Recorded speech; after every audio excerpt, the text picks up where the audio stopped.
하실 것 같아서 먼저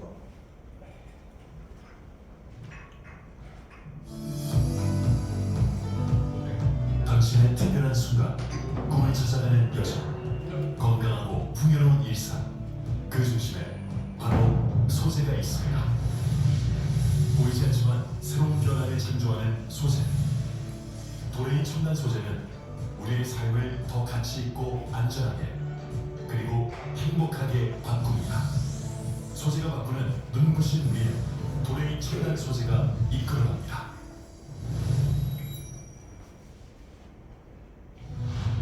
생활의 필수 소재부터 산업의 핵심 소재까지 도레이 첨단 소재는 축적된 기술, 차별화 제품과 함께 성장해 왔습니다.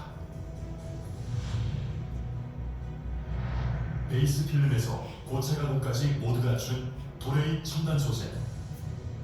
40년 역사의 폴리에스터 필름은 첨단 기술력과 세계 최대 규모를 바탕으로 전기전자, 자동차, 그래픽 등 산업의 필수 소재로서 제품의 부가가치를 높여 경쟁력 향상에 기여하고 있습니다.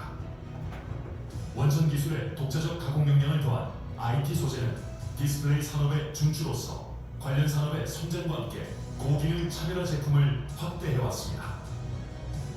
도레이 첨단 소재는 반도체, 모바일, 미래형 디스플레이 등 IT 혁신의 중심에서 스마트한 세상을 그려갑니다.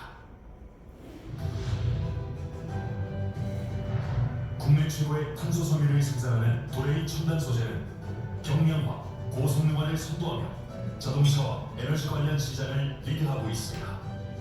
글로벌 기업들과 소재 부품을 공동 개발하여 제품에 장착하고 있으며 탄소 복합 재료 클러스터에 동참하여 전후방 산업의 동반 성장에 기여하고 있습니다.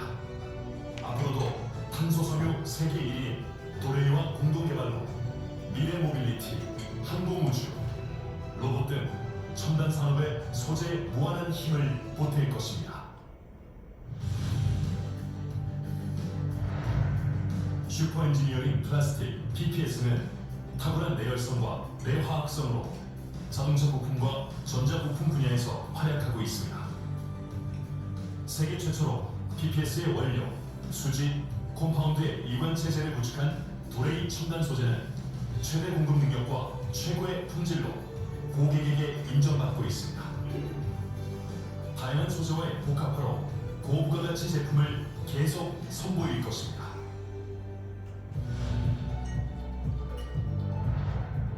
깨끗한 물을 위한 도레이 첨단 소재의 열정은 계속됩니다.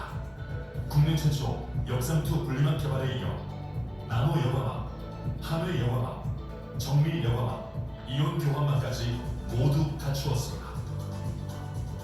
가정용부터 산업용수, 반도체용 초순수, 그리고 배수 담수화까지 분리막 모듈을 넣어 시스템에 이르는 토탈 솔루션을 제공하는 수처리 메이커로 성장해 나갈 것입니다. 소중한 수자원을 위한 기술 개발, 환경과 생명을 지키는 저희의 노력입니다.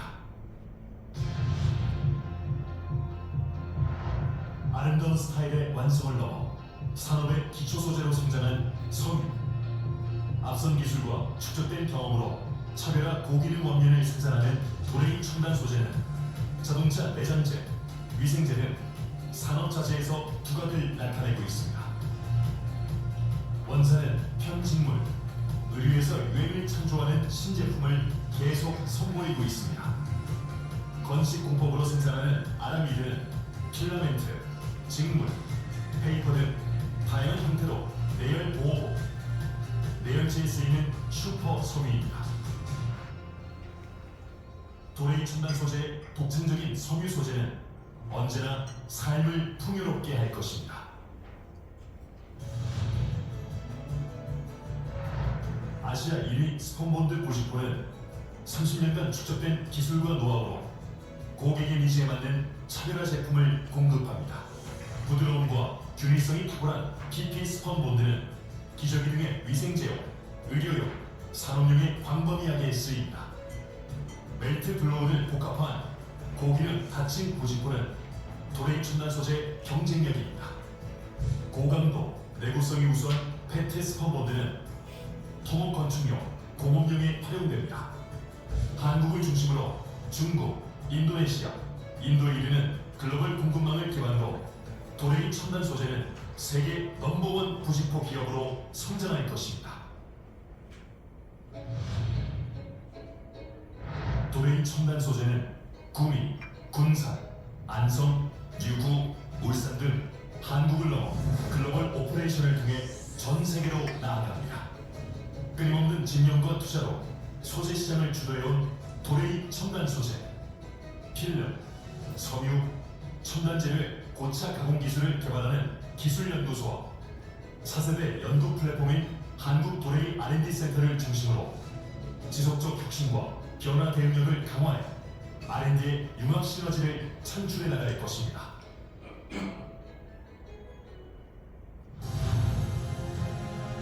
이제 도레이 첨단 소재는 신소재 분야의 퍼스트 무버로서 지속 가능한 미래를 준비합니다. 폴더블 재료, OLED와 마이크로 LED용 소재로 차세대 디스플레이 시장을 이끌어가며 MLCC 2형 필름, 5G 고속 전송용 소재, 회로제 등 신소재 개발로 뉴 모빌리티 구현을 더욱 앞당길 것입니다.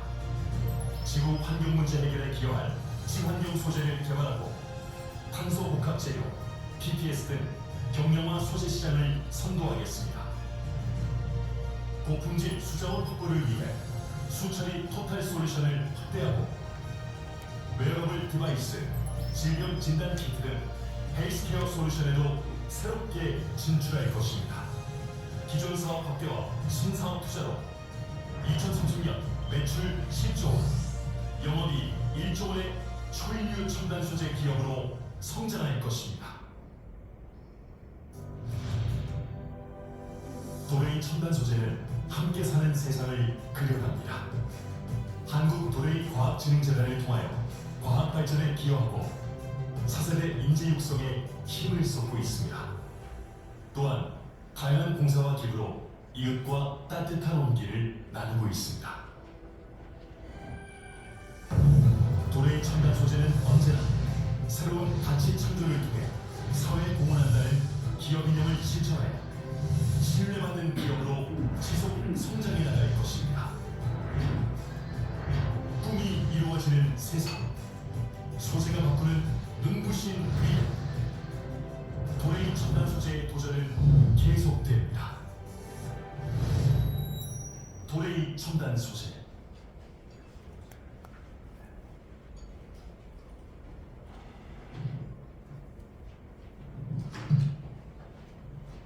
여러분 고맙습니다. 잘 보셨습니까?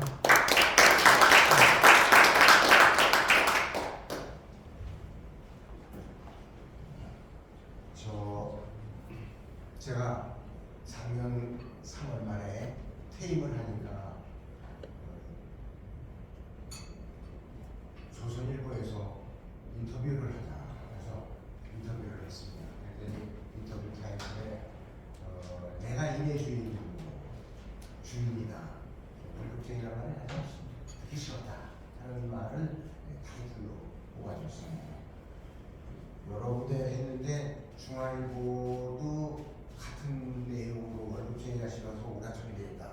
요까지는 잘했는데 78세까지 월급 618번만 하다는 이것 때문에 안 말하고 월급쟁이 싫어한다는 것 때문에 월급 받는 얘기를 하는 거예요. 그래서 제가 좋아요나 컴플레인을 많이 했습니다. 여러분 이분 생각나십니까? 필 미켈센입니다. 10년 전에 제가 여기 갔었습니다. 여러분들 제가 왜 하도 내가 여기 왜 갔겠습니까? 혹시 여러분들 부인의 버킷리스트를 한번 들어본 적 있으신가요? 손 들어보십시오. 평소에 자기 부인의 버킷리스트를 한번 들어보신 분 있으시죠? 일부러 좀 스스로 안 되시는 것이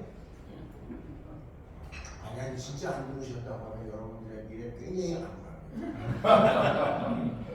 저는 물어봤습니다. 우리 집사람한테 버킷리스트가 뭔지. 그 중에 하나가 이거였기 때문에 제가 이걸 실천했습니다. 제일 쉬웠기 때문에. 이 사건이 있긴 얼마 전에 내가 굉장히 친한 친구, 일본 친구가 있었습니다. 아카바네라고. 근데 이 녀석이 이제 퇴임을 한다고 나한테 인사하러 왔어. 그래서 잘 놀고 갔어. 한 3개월쯤 뒤에 전화 왔어. 울면서 이상 큰일 났다. 너 왜 그러니? 그랬더니 얘기인즉슨 그 부인한테 이제 퇴임을 했으니까 앞으로는 내가 정말 당신한테 열심히 일하게 도와주겠다 하고 그 아주 멋있는 그 식당에 가서 밥을 사주면서 이제 쭉 얘기를 했더니 부인이 눈물을 주르르 흘리면서 가방에서 이 봉투를 하나 꺼내서 주더래. 그랬더니 그게 뭐냐면 이제 당신하고는 그만 같이 살고 싶다.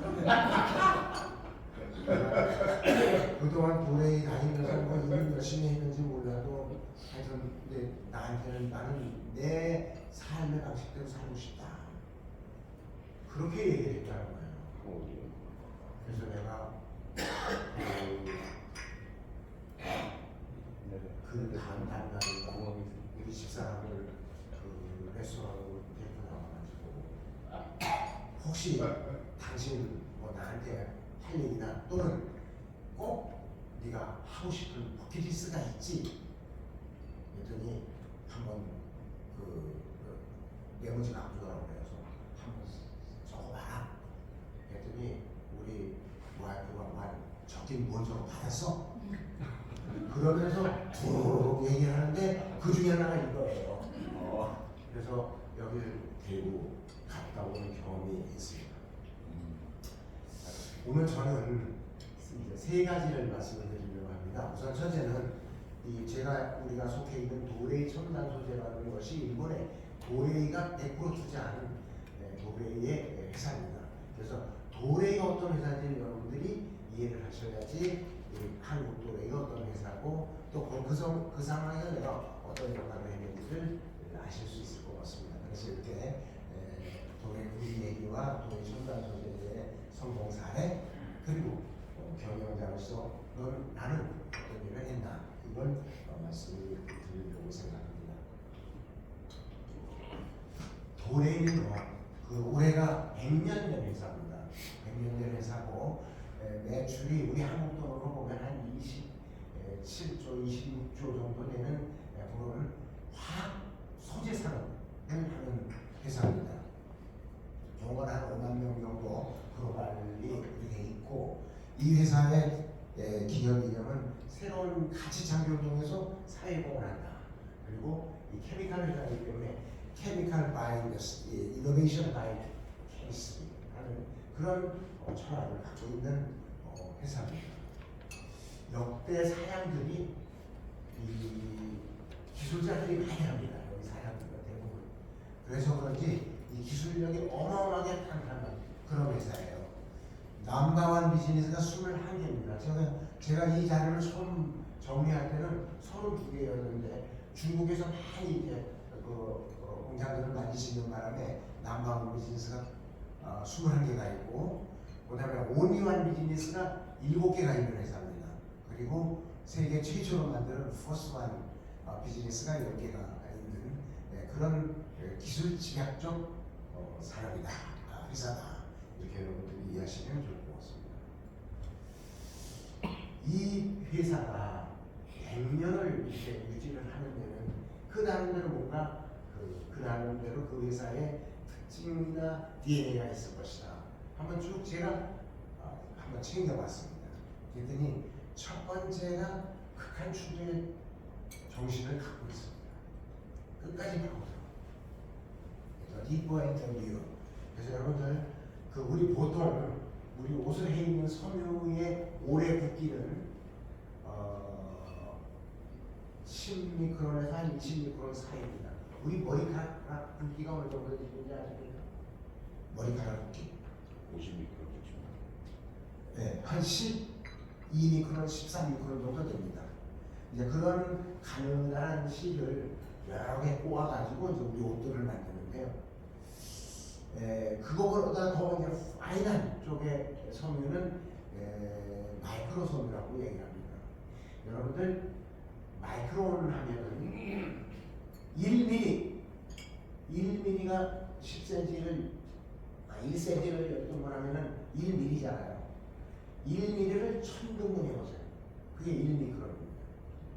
그래서 마이크로 섬유는 10미크론 내지 한 15미크론 이런 정도의 섬유입니다. 거기에 만족하지 않고 나노 섬유를 만들죠. 1미크론을 다시 또 1000등분 하면은 1나노예요. 그러니까 우리가 통상 눈금에나 보이는 1mm를 100만 등분하면 1나노입니다.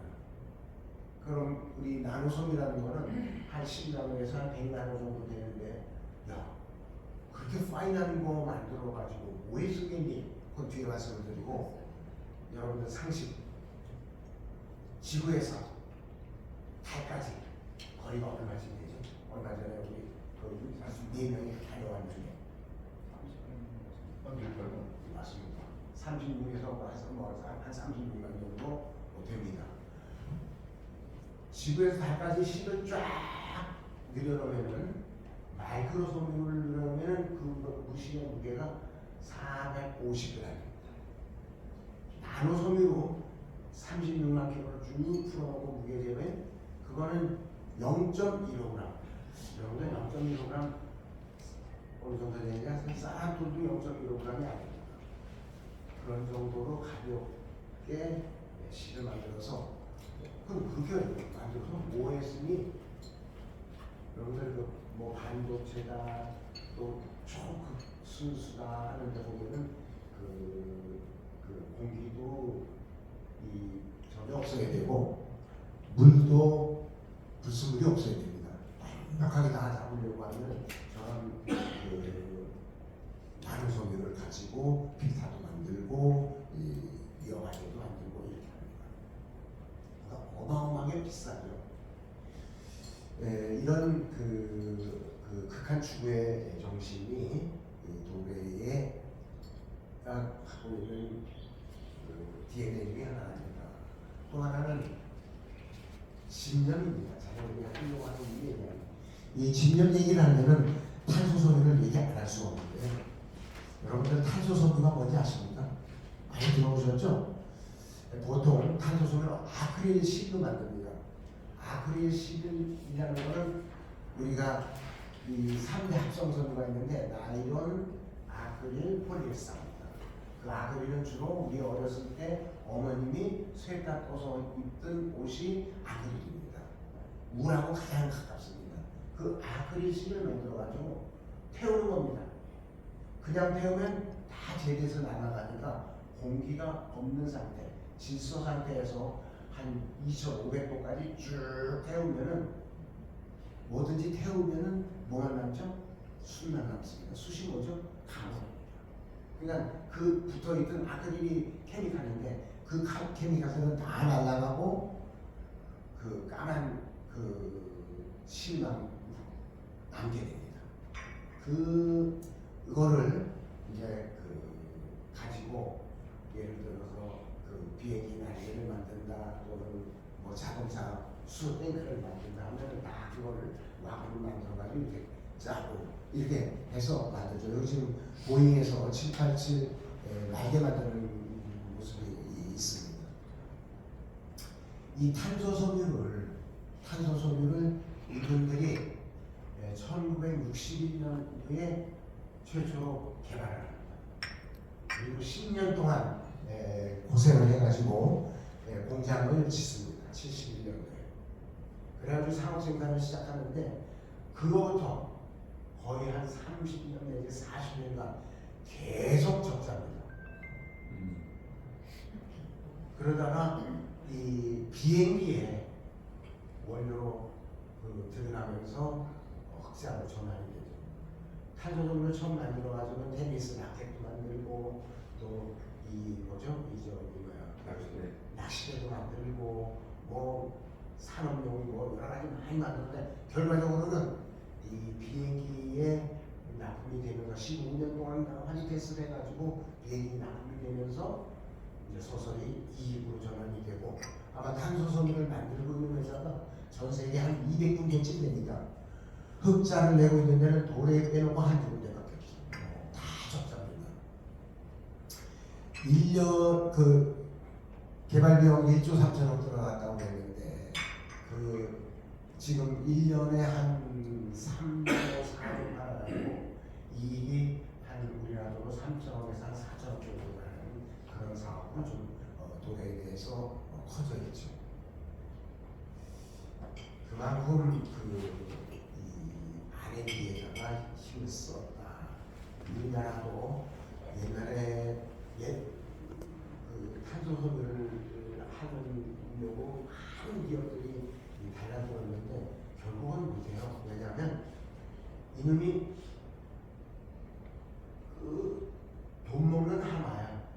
계속 투자하는데도 만나게 되지만 개발하는데 시간도 많이 걸리고 그러니까 많은 회사들이 그만두고 특히 우리나라 같은 경우는 뭐 현대든 기아든 다들 조립사랑부터 이렇게 시작을 하다 보니까 이런 소재 사업에 함부로 투자를 못해. 어느 회사든지 예를 들어서 3-40년씩 적자 낸다고 하면 거기 그 사장이 남아있겠어, 뭐 본부장이 남아있겠어. 이게 일본이니까 이게 가능한 거예요. 이 일본의 그 3대, 전 세계 3대 그 탄소소모 메이커가 한국에 있습니다. 그런 그 다음에는 혹시 여러분들 유니크로라고 들어보셨습니까? 네. 유니크로에 유니크로의 제일 히트 상품이 히트텍입니다. 발열레이. 그 다음에 에어리즘이라고 해서 발열레이의 거꾸로야. 이거는 여름에 입으면 시원한 거죠. 그리고 세 번째는 울트라 라이트 다운 자켓인데 5리터로 만들어놓은 그 가벼운 자켓입니다. 겨울에 골프 치러 갈 때, 골프 치러 갈 때 그 발랄레이 히트텍 입고 저걸 만들고 가도 가볍고 춥지 않습니다. 이 울트라 라이트 자켓은 여자 거는 무게가 200g밖에 안 됩니다. 남자 거는 300g. 이 기라성 같은 이 히트 상품들이 오늘날 유니크로를 있게 한 거죠. 히트텍이죠, 히트텍. 히트텍 하나당 1년에 1억 5천만 개씩 만들어서 전 세계로 팝니다. 보통 한 1000엔 정도 한다고 보면 거의 한 200엔에서 200엔 정도 이익 난다고 치면 1억 5천만 원 같으면은 약 3억 아닙니까? 300억 엔이잖아요. 어떻게 보면 한 3천억씩 저 한 품목까지 이익이 나는 그런 아주 그 대형 제품으로 개발이 됐는데 이 제품은 도레이에서 실을 만들고 염색 가공을 하고 또 재단을 해서 옷을 만들고 포장까지 딱 해서 그래가지고 유니크로의 스웨이트 네트워크에다 파는 제품입니다. 그래서 도레이는 여기다가 야 메이드인 도레이라고 좀 쓰자. 그랬더니 죽어도 그거는 안 된다. 그래가지고 어디 포장지나 어디 뒤쪽에 가보면 이거 도레이가 만들었다고 그냥 소문이 나와 있어요. 유니크로가 매일 그렇게 해서 팔고 있는데 이 섬유 회사들이 굉장히 한때 어렵죠. 지금도 어렵지만은 70년대, 80년대에 섬유 회사들이 대부분 일본에서 섬유를 포기를 합니다. 그리고 동남아로 가든지 안에서 하고 접든지 이럴 때 도레이는 어떤 생각을 갖고 있느냐 하면 인류가 살아있는 한 섬유가 없어지진 않는다. 어떻게 편하게 만들고 부가치게 만드는 것이 중요하다. 이래서 핵심 기술을 다 일본에다 남겨놓습니다. 그리고 메일이나 정보품들은 동남아로 옮기고 한국으로 옮겨서 그렇게 공장을 쳤는데 그래서 그런 자기네들의 강점 이런 부분들은 취급하지 않은 이런 DNA가 있다. 이분은 나고야 대학의 노요리 교수입니다. 노벨 화학상을 수상하신 분입니다. 이분이 학교를 졸업하면서 나는 도레이에 취직하고 싶다 이런 말씀을 하셨습니다. 왜 그러냐면 도레이는 창업을 하면서부터 연구원들한테 자기 시간에 20%를 자기가 하고 싶은 걸 하게 놔뒀습니다. 어느 회사든 요 팀은 요거 개발하는 뭐 테마를 갖는데 그 시간 중에서 20%는 자기 마음대로 자기가 하고 싶은 걸 하도록 그렇게 하는 언더그라운드 제도라는 게 있었습니다. 여러분 오늘날 도래를 이끌고 있는 조금 전에 얘기했던 탄소섬유다, 또 적층 페트필름이다, 또 이 인공 피혁이다, 이런 도래를 지금 이끌어가고 있는 이런 기라성 같은 이 제품들은 이 제도에 의해서 나오게 됩니다. 그래서 이 도래의 이 자율의 DNA 이런 것들이 도래가 오늘날이 있게 한 그런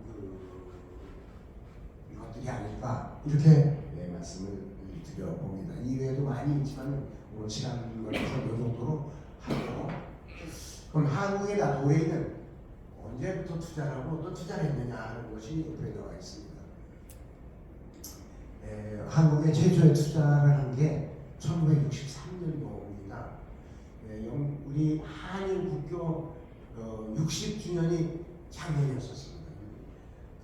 1965년도에 한일 국교 정상화가 했는데 그거보다 2년 먼저 한국 나이론, 지금의 코로입니다. 여기에다가 기술, 내가 이런 거 토론 많이 했구나. 그 한국 나이론에다가, 그러니까 호롱에다가 나이론 기술을 줍니다. 이 나이론 기술이 오고 난 뒤부터 우리 한국 사람들의 의생활이 확 바뀌었습니다. 그전에는 우리나라에 쓰는 우리가 주로 입고 사용하는 게 전부 면이었습니다. 면. 카튼이었기 때문에 옛날에 제가 초등학교 다닐 때는 어머님이 옷을 나 한 2배 되는 걸 사주셨어요. 근데 한 2번 빨면 그게 나한테 이제 맞아. 그만큼 많이 주잖아요. 나이로 이거는 안만 빨아도 안 줘. 색깔 안만 빨아도 색깔 안 빠져. 그래가지고 이 나이론이 우리나라에 들어오면서 우리나라의 의생활이 확 바뀌었습니다. 이게 도래가 호롱에다가 기술 이전을 해주는 거고, 그 뒤에 삼성그룹과 제일합섬을 만듭니다. 이 제일합섬이 제가 72년에 만들어졌는데 73년에 제가 입사를 하죠. 그 이후에 도래에는 많은 투자를 60년 이상 오랫동안 투자를 해왔습니다. 이 도래가 다른 회사와 조금 다른 점이 투자를 할 때 4가지 원칙이 있습니다. 이거는 지금까지도 계속 잘 지켜오고 있는데, 첫 번째, 한국에서 사업을 할 때는 한국에 도움이 되는 사업을 하자. 한국의 수출에 도움이 되든 아니면 기술 개발에 도움이 되든 또는 산업의 발전에 도움이 되든 그런 사업을 하다. 그래서 서로 윈윈하는 그런 사업을 한다는 것이 첫 번째 이상의 원칙입니다. 두 번째는 합작회사를 만들 때는 합작 상대하고 인간적으로 먼저 친해놓고 시작한다.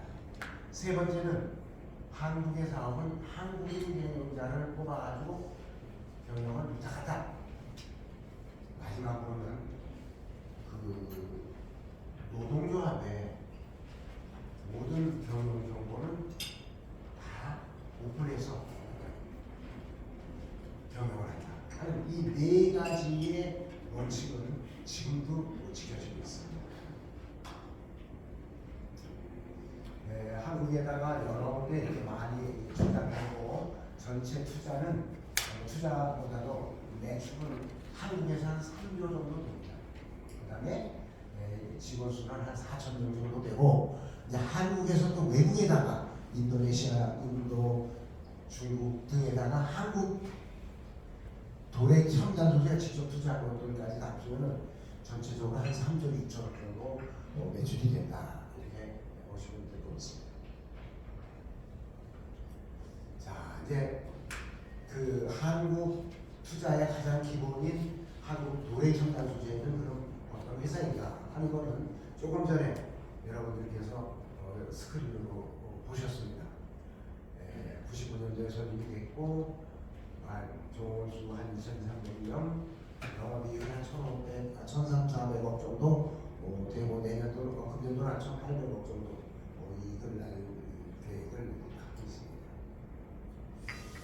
우리가 이거 그 옛날에 회사를 처음 만들 때 그냥 생으로 만든 것이 아니고, IMF 때 그 세안에서 갖고 있던 제1합성을 인수를 하게 됩니다.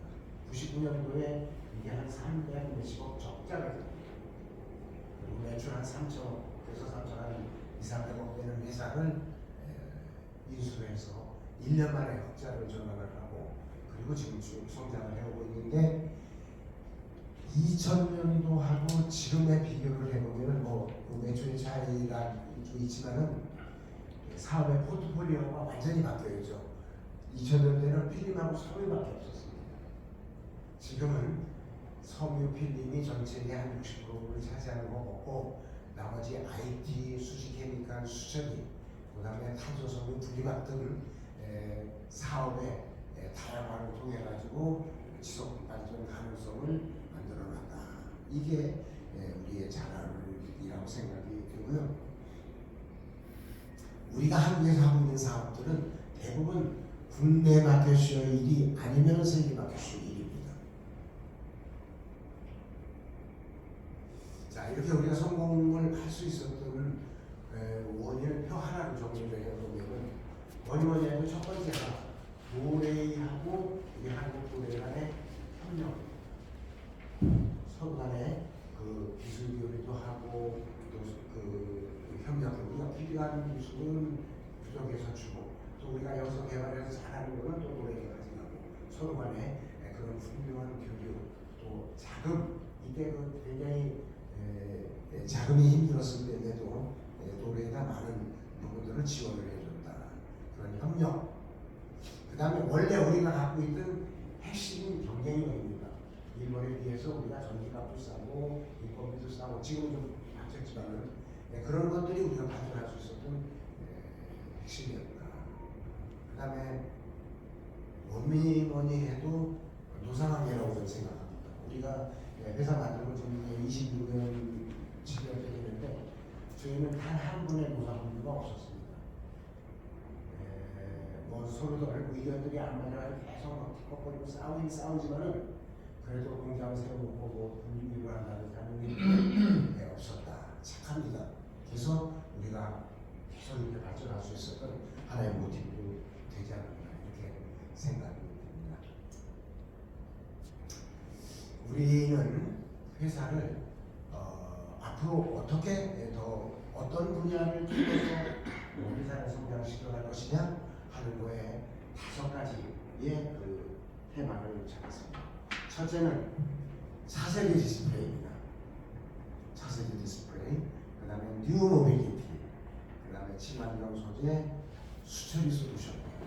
그러니까 수처리 솔루션이라고 하면 우리나라도 이미 유엔이 정한 물 부족 국가입니다.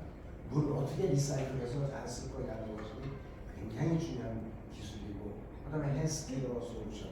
이런 5가지 분야가 앞으로 우리가 집중적으로 육성해서 회사를 키워나갈 그런 방향으로 잡고 있습니다. 자, 이제부터는 제 얘기가 나와서 조금 송구스럽습니다.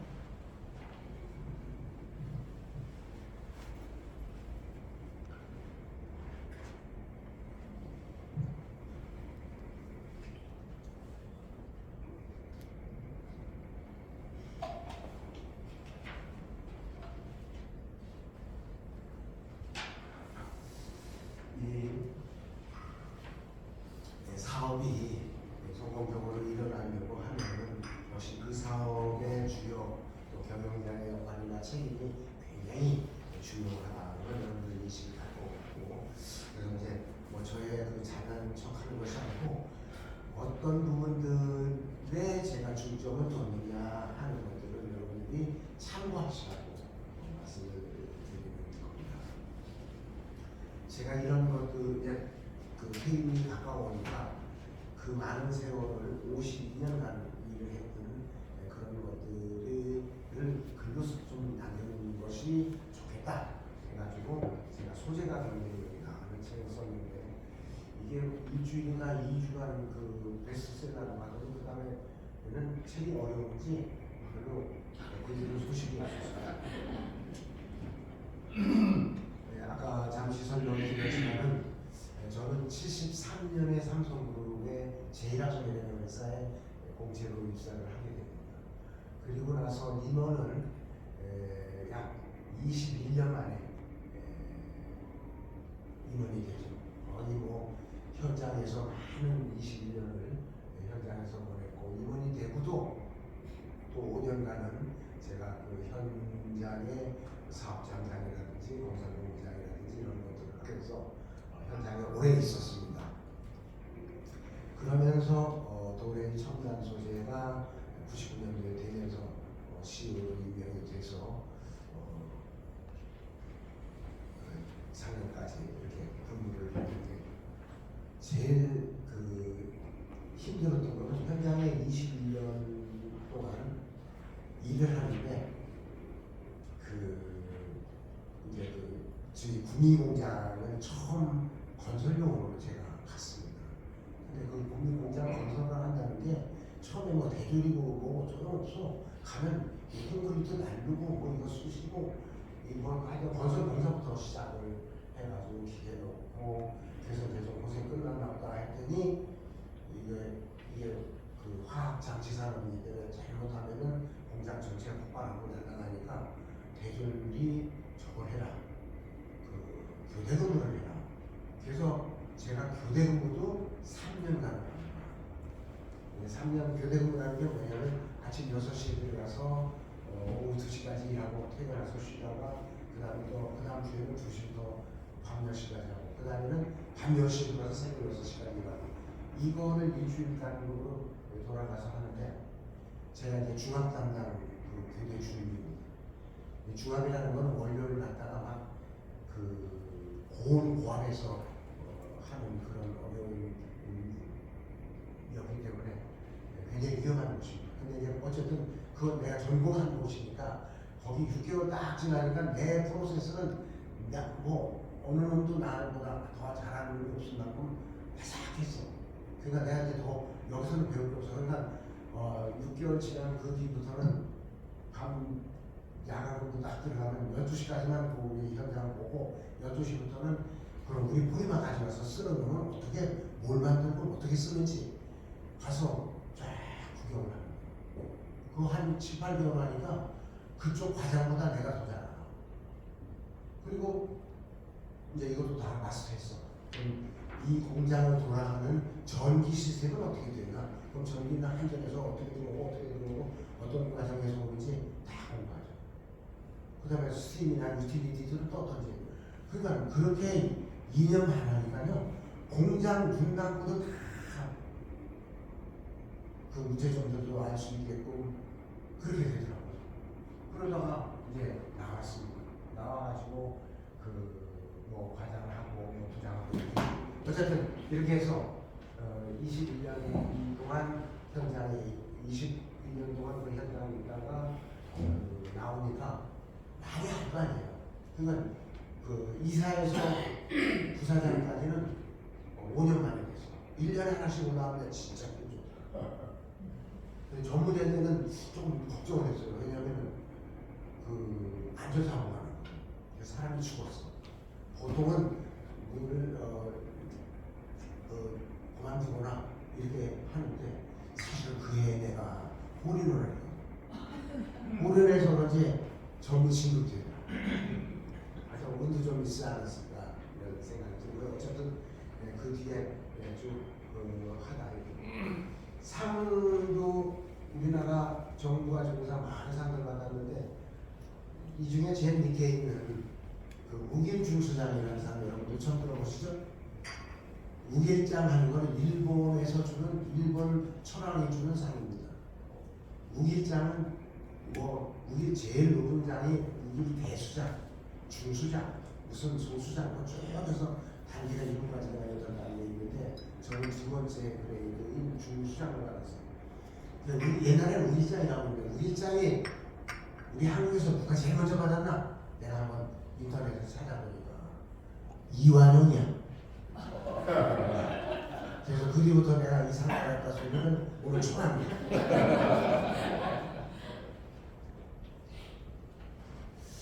자, 이제 경영자가 꽤 덕목하는 게 제가 이제 그렇게 생각을 하고 있고 이걸 실천하려고 노력을 했다는 말씀을 드리면서 여러분 제가 제일 싫어하는 말이 아까 좋아하는 것으로 얘기를 했지만 월급쟁이라는 말입니다. 월급쟁이. 삼성에 들어가면요 그 시절에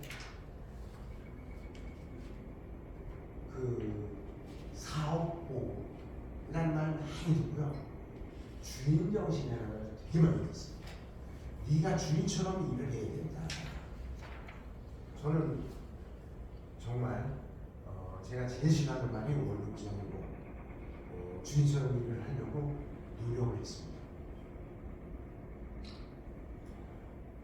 어떤 일이든지 내가 내 일이라고 생각하면요 일이 재미있습니다.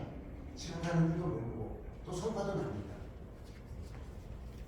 기소구역이면 무시원이라 이 공자가 솔선수범을 나눈다는 말입니다. 기소구역 내가 하기 싫으면 무시원이 남들 시키지 마라. 지금 내가 가장 싫어하는 말은 월급쟁이, 나를 성장시킨 비결, 주의적. 이거는 얼마 전에 그 매경에서 한 10년 전에 인터뷰하려고 해서 그때 뽑아준 타이틀을 제가 그대로 썼습니다. 자기처럼 일을 하는 것이 굉장히 중요했습니다. 저희가 그 필름 공장을 짓습니다. 필름 공장을 원래는 기술을 도입해서 짓려고 했는데 SKC가 자체 개발했어요. 그래가지고 그 당시에 산자부에다가 우리가 자체를 개발했으니까 쟤네들 기술 도입 막아달라 이렇게 탄원서를 쓰는 바람에 우리가 기술 도입을 못하게 했어요. 그럼 우리도 자체 개발했잖아. 그래가지고 몇 년 고생해가지고 공장을 짓습니다. 저는 그때 제막과장입니다. 제막과장이라는 게 뭐냐면 필름 생산과장입니다. 최고 책임자야. 그런데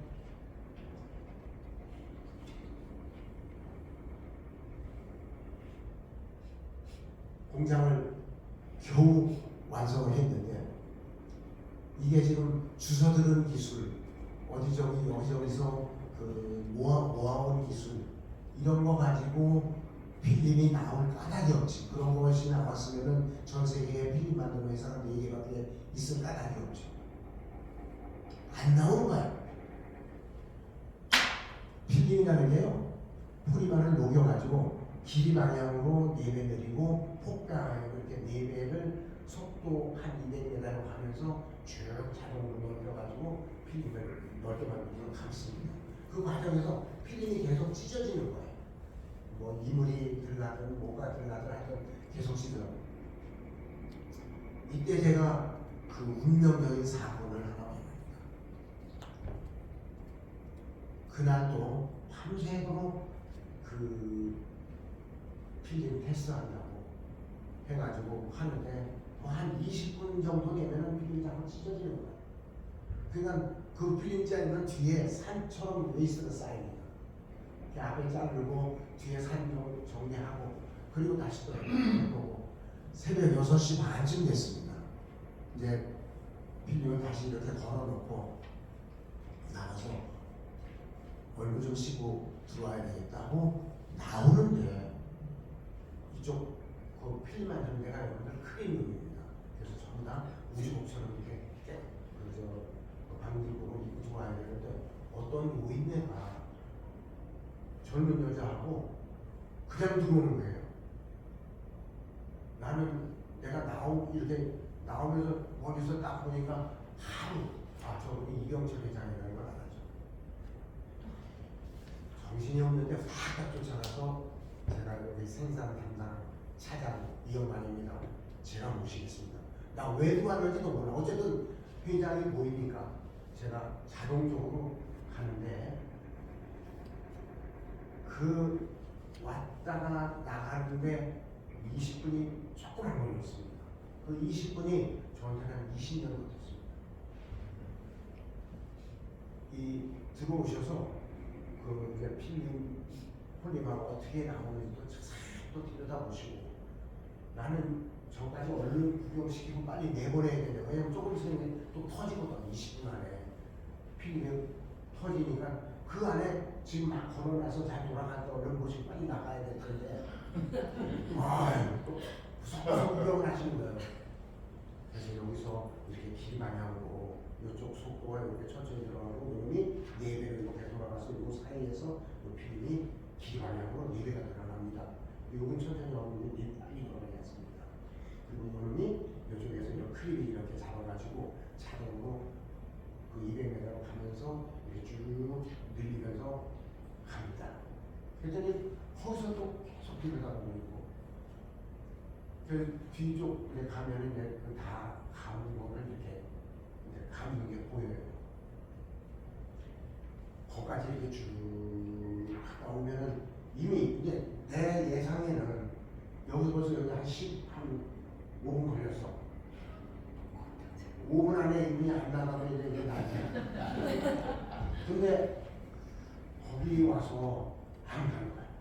그 넓은 게 톡톡하게 신기하니까 계속 들여다보고 나가더니 그 여자분 난 그 뒤에 그분이 신세계 이명희 회장이 좀 그때 알았어.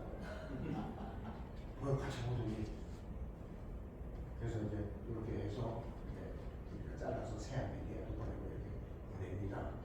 그렇게 했더니 어떻게 하시더니 내가 이쪽으로 나가시죠. 그랬더니 한 번 더 들여다보고 나오는데 만약에요. 굉장히 무사히 나왔습니다. 만약에 그게 참 그 운이야. 20분 만에 벌써 찢어졌어. 가지고 엉망진창이 아니는데 나올 때까지 안 끊어졌어 이게. 만약에 그게 끊어졌다고 상상하면 이럴 거야. 그 다음번 그 삼성 사장님에서 다들 필름 만들었다고 해서 내가 한번 가봤더니 엉망이더라 하면 사장서부터 줄줄이 나. 그 다음에 그런 사건이 아니라고 참 제가 운이 좋았다. 만약에 그때 그런 터져서 뭐 그랬다고 하면 그 책임 제가 다 받아도 저도 이 자리에 안 섰을 거고 그랬었어요.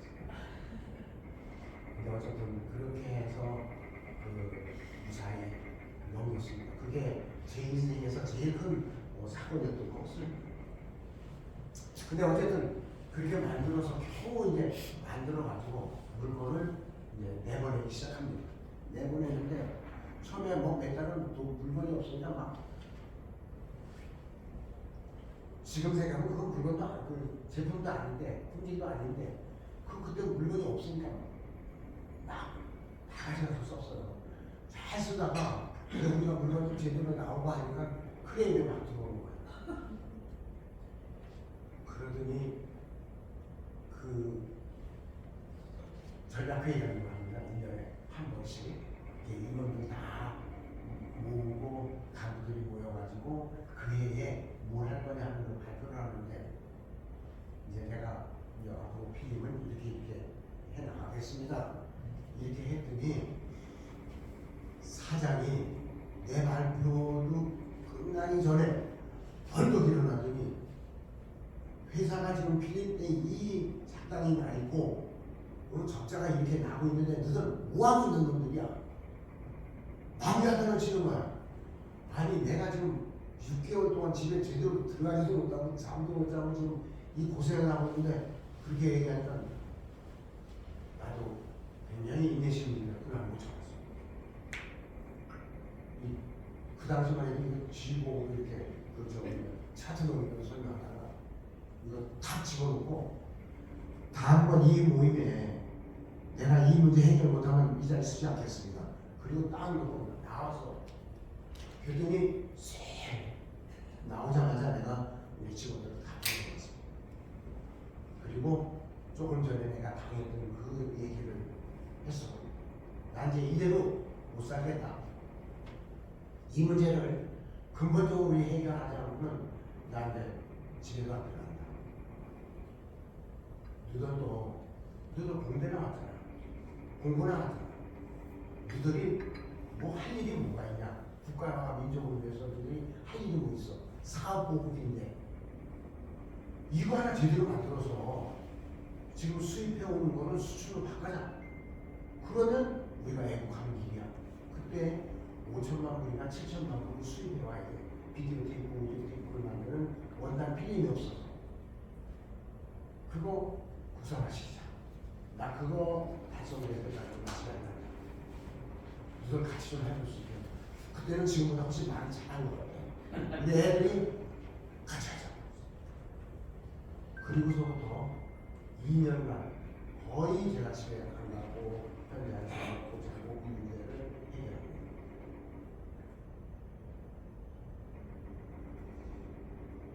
그거 다 끝나고 나니까 88 올림픽 끝났다고. 88 올림픽을 한다는 소리는 듣긴 들었지만 지금 뒤집어내게 그때 뭐 뉴스가 뭐가 있는지 그다음 뭐가 유행을 하는지 노래가 뭔지 그리고 어떤 연속곡들이 유행했는지 필름 말고 내 머릿속에 남아있는데 지금도 없습니다. 그래서 그때 같이 고생들을 했기 때문에 수입은 다 끊고 우리가 거꾸로 소니, 마스다, 파나소닉, 히타치 다 수출했어요. 그래가지고 그 성공에 힘을 입어서 매년 우리가 필름을 한 단씩 증설을 합니다. 지금 세계에서 단일 시장으로 그 폴리에스터 필름의 생산 마켓시어 1위를 갖고 있는 게 우리 구미에 있는 도레이청가십니다. 그 기조를 저는 저희가 만들었다 이렇게 생각하고 나중에 이병철 회장님 저의 젊었을 때 얘기는 안 돼요. 그 이병철 회장 옆에 이건희 회장, 그 옆에 돌아가신 이창훈 회장, 지금 몇세로 나와 계시는데 기술 금상을 받습니다. 이제 이 이후로 제가 그 필름 폴리에스터 필름 최고의 기술자로서 이제 이름을 날리기 시작하고 그 뒤로 이제 제가 조금 형편이 좀 풀리게 됩니다.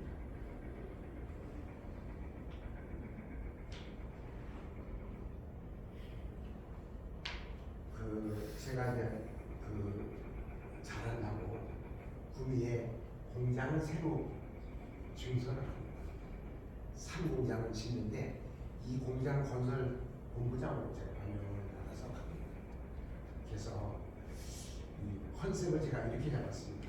이 공장은 앞으로 30년이 가도 경쟁력에서 떨어지지 않는 최첨단 자동 공장을 짓는다. 개념을 그렇게 딱 잡아놓고 기존 공장에 있던 모든 문제점들을 다 해결하고 그 다음에 로봇화, 무인 공장을 짓자. 그렇게 설계를 했습니다.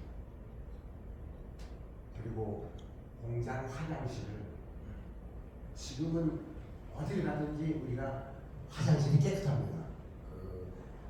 고속도로 휴게소를 가도 그렇고 근데 90년대 초만 해도 깨끗하지 않았습니다. 제일 지저분한 데가 화장실이고 우리 공장에 가도 제일 지저분한 데가 화장실이에요. 이 첨단 공장은 그렇게 해줘서 안 돼요. 우리 직원들 뽑아가지고 공사하는 아이들 7명을 뽑아서 너네는 호텔이나 화장실 한번 가서 봐라. 그리고 그 화장실의 넓이, 사이즈, 그다음에 재질 다 조사해갖고 그리고 우리 공장 화장실을 호텔실처럼 찍어요. 그랬더니 공장이 띵했나? 그렇게 생각하는 거예요. 근데 해봐. 가서 다 조사를 해보니까 걔들이 설계를 했는데 공장은 한 병 짓는데 150만 원인데 화장실은 한 병 짓는데 750만 원이야. 5배가 더 들어. 공장에 화장실 엄청 많습니다. 여러분 층별로 있지, 남녀 분류돼 있지. 그러니까 공사비가 엄청 들어가. 그래서 한 번 더 물어보죠. 이거 이렇게 해도 됩니까? 그대로 줘라. 그래서 지금 우리 공장에 와보시면은 화장실이 호텔실하고 똑같습니다. 호텔실 하나 요즘 그 공장 화장실 좀 바꿔놓아가지고 좀 옛날 화장실 같은데, 그런데 그때 더 투자했던 그 돈을 몇 배를 제가 많이 먹었습니다. 왜냐하면 직원들이 늘 제일 지저분하다고 생각하는 곳이 주인의 집 안방보다 더 크거든. 그러니까 현장이 지저분한 거를 이 사람들이 보지를 못해. 그러니까 늘 청소하고 정리정돈하고 늘 깨끗하게 닦고 이렇게 해놓으니까 품질이, 여기서 나오는 품질이 30년 된 지금도 세계에서 1등이에요. 홀리에서 품질이. 그래서 또 얘기들이 많지만 여기서 하고, 그래서 이렇게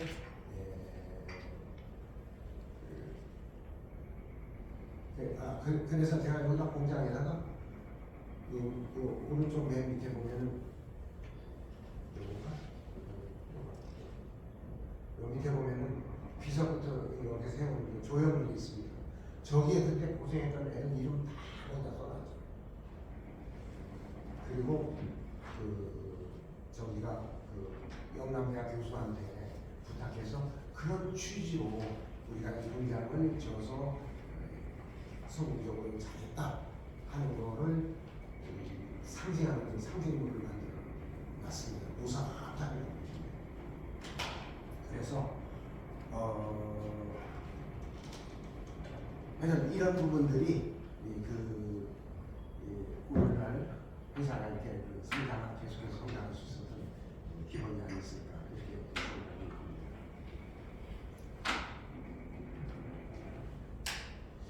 생각합니다. 우리가 조금 전에는 그 폴리에스터 필름을 만드는 말씀을 드렸는데, 어느 날 삼성전자의 이상한 사장이 2000년도입니다. 저한테 전화가 옵니다.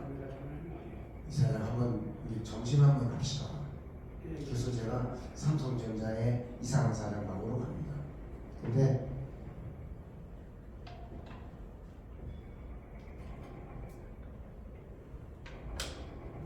그 이상한 사장이 돌아가셨지만은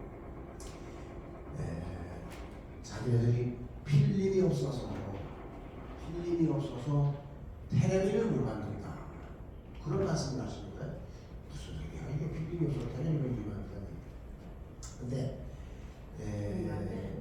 저도 그때 사실 처음 알았지만은 우리는 필름의 원단 필름을 만듭니다.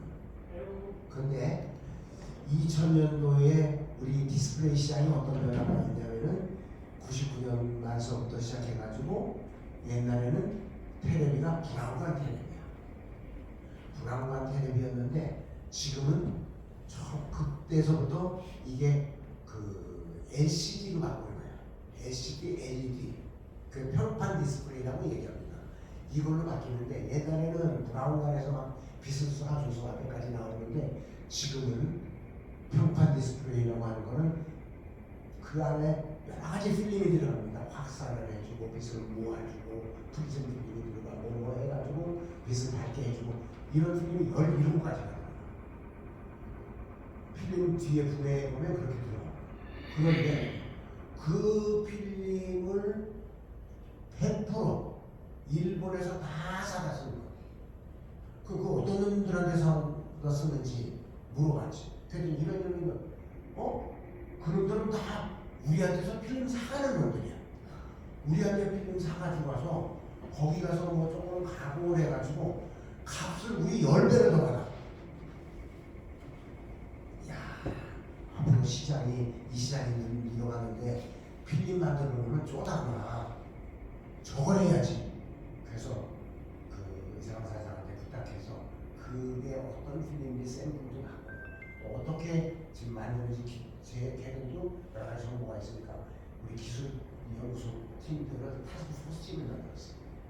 그쪽 팀들하고 한 달에 한 번씩 미팅을 하고 기술 그 다음에 제가 마켓 시장 조사를 해가지고 도래를 쫓아갑니다. 지금 이 브라운 텔레비가 이 평판 디스플레이로 옮기는 거는 태도도 잘 알고 도래도 잘 알고 있지. 근데 나는 LCD, 이 사람들 얘기 들어보니까 LCD가 LED로 들어간다 얘기 들었는데 얘들도 PDP로 갈 거라고 생각을 하고 있는 거야. 그래서 내가 이렇게 해서 이쪽으로 가야 된다 얘기를 했더니 그 본부장이 더러 소리를 지르는 거야. 아니 우리가 원단 필름을 만들어서 우리 파는 그 고객들한 하는 일을 네가 하자는 거 아니냐? 맞다. 말이 되는 얘기를 하냐? 우리는 필름을 세계에서 제일 많이 만들어 파는데 그걸 지금 네가 말이라고 하느냐? 말이 돼야 된다. 왜? 시장이 앞으로 그리 간다. 너 봐라. 오이게 무슨 다 너들한테 필름사 가지고 다 돈 벌고 똥똥거리고 살잖아. 그리고 시장이 지금 폭발적으로 들어가서 걔들 다 가만 못해. 우리가 일부 해야 돼. 안 된다는 거예요. 그래서 제가 답답해서 그 쓰는 민택이라고 하는 회사를 직접 가가지고 저 회장 사장을 만나서 여러분 지금 이거 앞으로 그 한국에다가 한국의 민택이에요. 그래서 한국에다가 다 팔려고 하면은 조금 있으면 너희들이 수입을 다 못돼. 그러니까 너희들은 고급들만 팔아.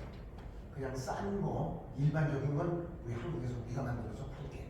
그럼 너희들하고 우리하고는 서로 원료를 주고받는 사이니까 서로 가격도 달아갈 수 있고 너희들이 받으라는 가격만 받고 너희들이 팔라는 데만 팔 테니까 좀 그렇게 해주라고 그랬더니 안 된대. 야, 이 날고불란다. 이걸 어떻게 하지? 그래가지고 또 그 사이에 이제 또 우리 뭐 설비에 대한 조사하고 다 조사를 해가지고 사장한테 가서 얘기했어. 도래 사장한테. 그랬더니 도래 사장은 내 말이 맞거든. 그렇게 한번 해보자. 그러는데 그것도 자신 없으니까 자기 본부장을 불러. 본부장이 부사장이었는데 나를 되게 좋아했던 분이야. 근데 이 자식이 자기가 하지 말라고 그런 걸 사장한테 와가지고 좀 얘기를 하고 사장이 자기를 불러가지고 이거 이렇게 얘기하면 어떡하냐 얘기를 하니까 어마어마하더라. 그 뒤부터 그 사람이 나를 안 봐. 보통 일이 아니네. 시장을 이렇게 변하고 내가 그죠. 이게 내가 아는 얘기지만 그분이 갑자기 암에 걸려. 그래가지고 회사를 못 나오죠. 그래서 내가 그 무슨 암인지 해가지고 정성스럽게 약도 사달라고 했는데 어쨌든 그분의 힘이 쫙 빠지면서 이제 그 뭐가 기운이 사. 근데 그 뒤에 그 일을 맡은 분이 이걸 내 뜻하고 이해를 하는 거예요. 그래서 그분하고 같이 해서 민택도 가서 막 설득하고 해가지고 시작합니다. 필름은 1kg 만들어 팔아야 5불 받는데 이놈은 1제곱미터에 뭐 15불이요. 어마어마한 그 부가가치가 있는 거야. 그래서 그 삼성 또 LG에다가 물건을 넣기 시작하면서 이제 삼성이나 LG도 처음에는 주는 거 받아 쓰다가 우리가 주니까 야 이거 수익을 올려고 하면은 폭을 조금 2m를 만들 수 없냐? 할 수 있지. 우리는 2m 설비를 미리 가져야 버립니다. 그리고 그 사람들이 내년 3월달에 그거 필요할 때 딱 2m짜리 폭 갖다 주는 건 우리밖에 없어. 계속. 그래가지고 그 필름 가공 사업에서 우리가 어마어마하게 수익을 내고 회사 성장에 기초를 확실하게 맞죠.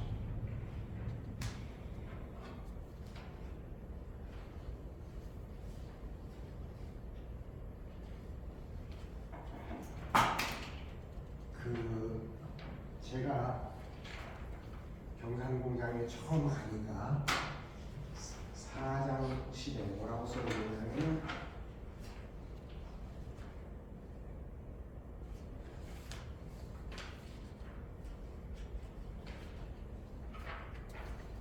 천지만물 중 화분야 공장에 논어에 있는 말입니다. 천지만물 중에서 화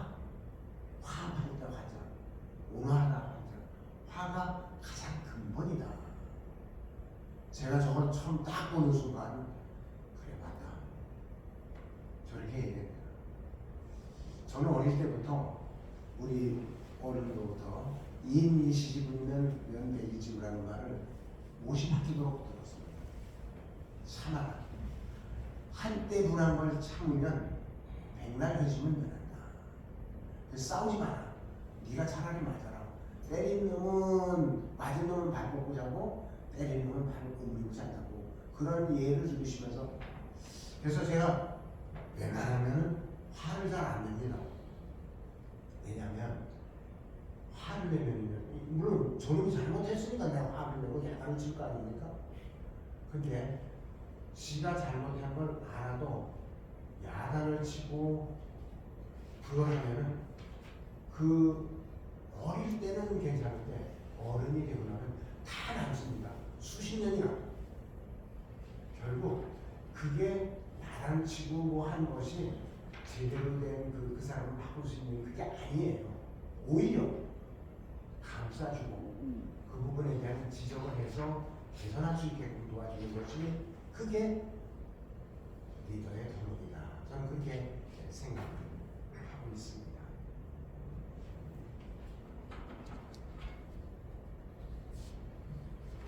제가 의사결정을 하는데 세 가지 원칙이 있습니다. IOC. 누가 결제를 들어오면 얘가 지금 나한테 보고 하는 게 이노베이티브한가? 또 이게 균등하게 기회들이 주어지는가? 이 결정으로 인해서 누구를 보고 누구는 손해 보는 그런 일이 없는가 하는 걸 봅니다. 그 다음에 이 제안이 사회에 또는 회사에 어디 공헌이 되는가? 컨트리뷰션. 이 세 가지가 맞으면 제가 사인을 합니다. 안 맞으면 뭔가 다른 거고 제가 제일 싫어하는 거는 똑같은 방법으로 똑같이 일하고 있는 그 다음에 경영자로서 해야 될 일이 역시 사회적 책임을 다하는 일이다 이렇게 생각하고 저희는 그 사회봉사단과 과학재단을 가지고 있습니다. 그래서 그 과학재단은 그 매년 그 우수한 과학자들을 뽑아서 상을 줍니다. 그래서 그 더레이 과학기술상 하는 거는 그 2명한테 1년에 1억씩 상금을 주고 그 다음에 그 더레이 펠로십이라고 해서 젊은 과학자들한테 6명을 뽑아가지고 1년에 5천만 원씩 3년간 돈을 줍니다. 그거는 무슨 영수증 이런 걸 우리가 받지 않습니다. 본인 스스로 연구하고 연구한 결과만 우리한테 피드백을 해주는데 그게 목표대로 다 가는 경우도 꽤 많습니다. 그래도 괜찮아요. 어쨌든 앞으로 이 분야를 연구를 하겠습니다 하는데 그게 앞으로 괜찮다고 하면 저희가 상품을 주고 있고 또 이건 괜찮았는데도 상을 주고 있습니다. 이제 이런 것들을 저희가 하는 것 중에 가장 큰 우리의 목표는 우리나라가 노벨 과학상을 받은 사람이 한 사람도 없습니다. 가령 일본 옆에 일본은 24명이 받습니다. 근데 그 24명 받은 사람 중에도 받은 중에 6명이 일본 도레이 과학 재단이 준 상을 받은 사람 중에서 6명이 노벨 과학상을 받습니다. 그래서 저희 도레이 한국도 앞으로 가까운 시일 안에 우리 상을 받은 사람이 노벨상을 받는 그런 꿈을 가지고 이 활동을 계속하고 있고 여기는 제가 조금 전에 말씀드린 이 사장을 하고 있습니다. 시간이 많이 지났습니다만 지금 제가 드리려고 하는 것은 여기로 마무리를 하고 마무리를 하기 전에 그 제가 52년이 참 꿈같이 빨리 지나는구나 하는 그런 생각을 하고 있습니다. 하루하루가 계속 시간이라는 생각을 들고 아까 이 여자한테 부인한테 이혼을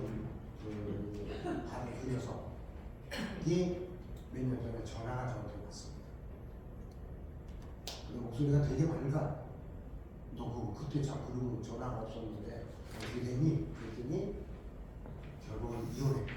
걔가 원래 그 위에서 그 어른들로부터 많은 재산이 많아가지고 모든 재산은 다 아이들이 있으니까 부인한테 다 주고, 그리고 자기는 예금 조금 하고 연금을 갖고 나오고 그렇게 이혼을 했대.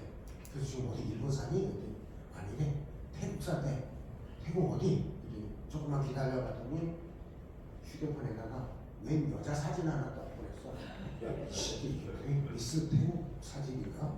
그랬더니 이게 누구냐? 그랬더니 지 부인이래. 그래서 내가 그러면서 나한테 너 이렇게 하고는 꼭 놀러 와라. 그래서 내가 우리 집사람한테 치앙마이 놀러 가자고 그랬어. 왜 가니? 그래서 이런 일을 했더니 다른 데는 다 가도 거기는 못 간다. 이상으로 마치겠습니다.